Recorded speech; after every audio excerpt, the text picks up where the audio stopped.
Tuscaloosa. I'd like to. I thought I was going to get an opportunity to call a game in Baton Rouge. That didn't happen, so I'd like to see him play at LSU. When I was in Knoxville for the basketball game, I was thinking it'd be nice to call a game there at Neyland Stadium in Knoxville.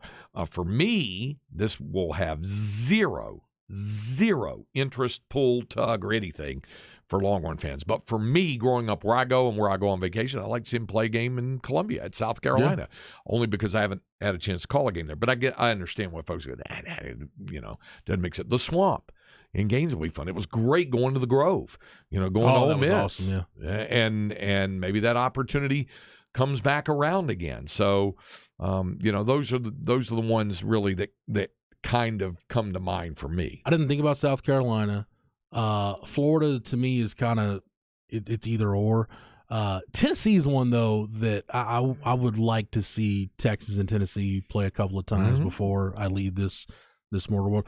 Auburn's another one that excites me just because you hear all the stories about the times in the 80s when those teams matched up and Jerry Gray running down Bo Jackson. You hear the stories from those really good games between those Fred Akers teams and those Pat Dye teams. I think that game would be a lot of fun. So Starkville isn't at the top of your list?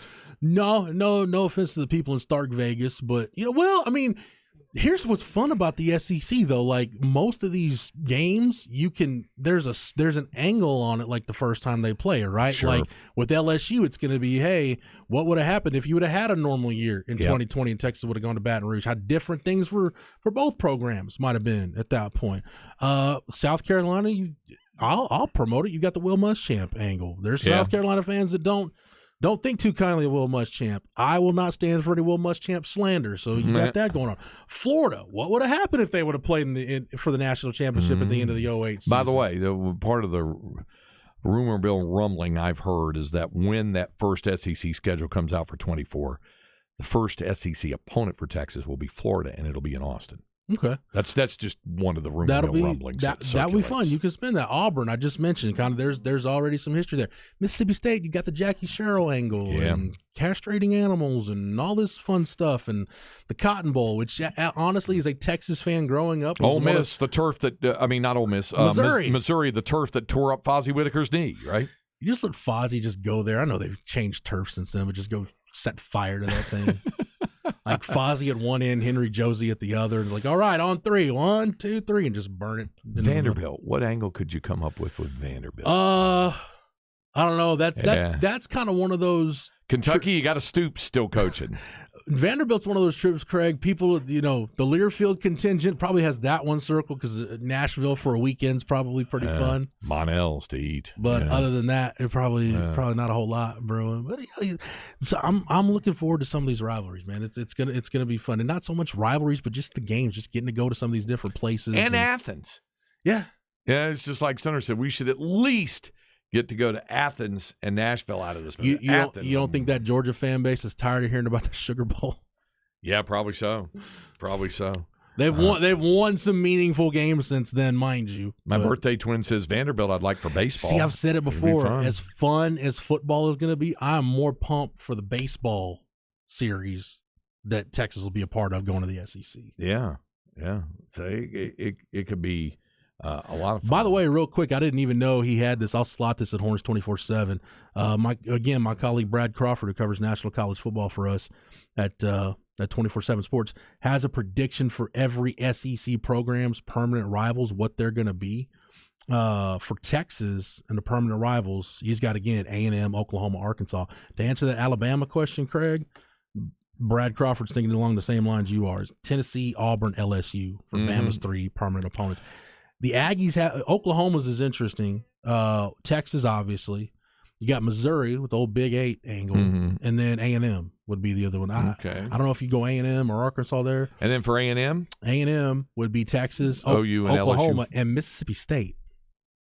Okay, that's a little weird. It's kind of weird, but, I know they're both agriculture and engineering-based schools that both wear purple and white. I mean, maroon and white, not purple. Maroon and white. Beyond that, what's the pool? I don't know, but it's interesting, though, too, to just look at some of these, like, which one was I just looking at? Arkansas, Missouri, Texas, and Mississippi State.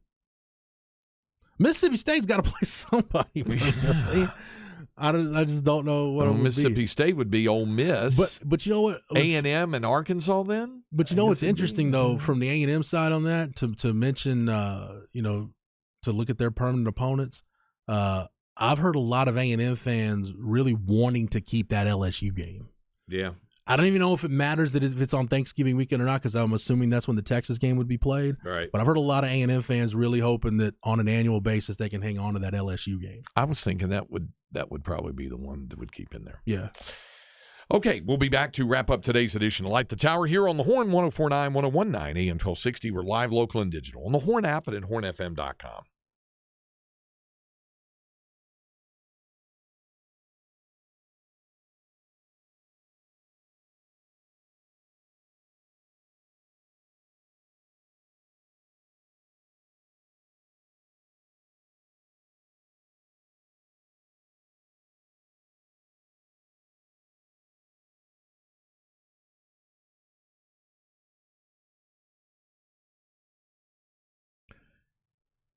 Well, you've heard me talking about Divided Sky Roofing and Solar, and we know what a great job they do with roofs. They can really help you out coming off the winter weather event we just had, but they are also certified electrical contractors, and they can install a backup battery or a Generac generator, and nobody really wants to be without power for a few hours or even days like some of the Austinites have experienced recently. Well, Divided Sky can help you be prepared for any short or long-term power outage by installing a backup battery or a Generac generator. And these backup batteries come with a 30% federal tax credit.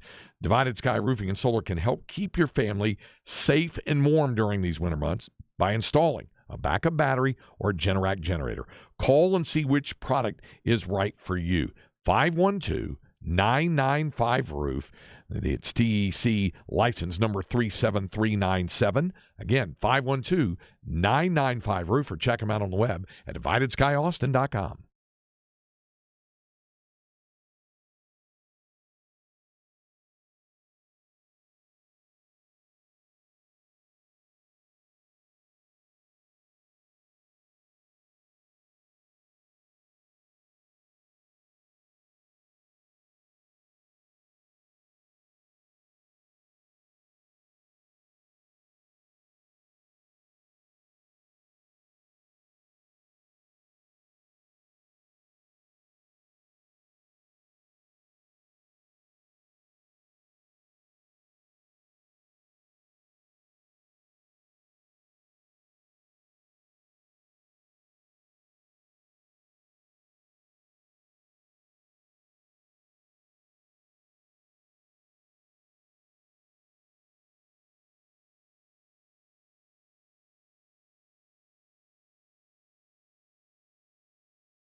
Done for today. We will be back with you tomorrow. Probably, I'll say probably, without references to Teletubbies tomorrow. I think we've done our part there. Probably. So you got safe assumption. Dinner plans for Valentine's? Nope. I thought you said you guys were going to go out. Nah, we might. I don't know. I mean, going out to us at this point is like, hey, you want to go grab Chick-fil-A and bring it back to the house? Sure. Now, that's a guy in a true romance. For our man behind the glass, our producer, Cam Parker, and for Jeff Howe, my co-host, I'm Craig White. Thanks for joining us. Stay tuned. Up next, Chad and Zay, and we'll visit with you tomorrow morning at 10 o'clock right here on Light the Tower.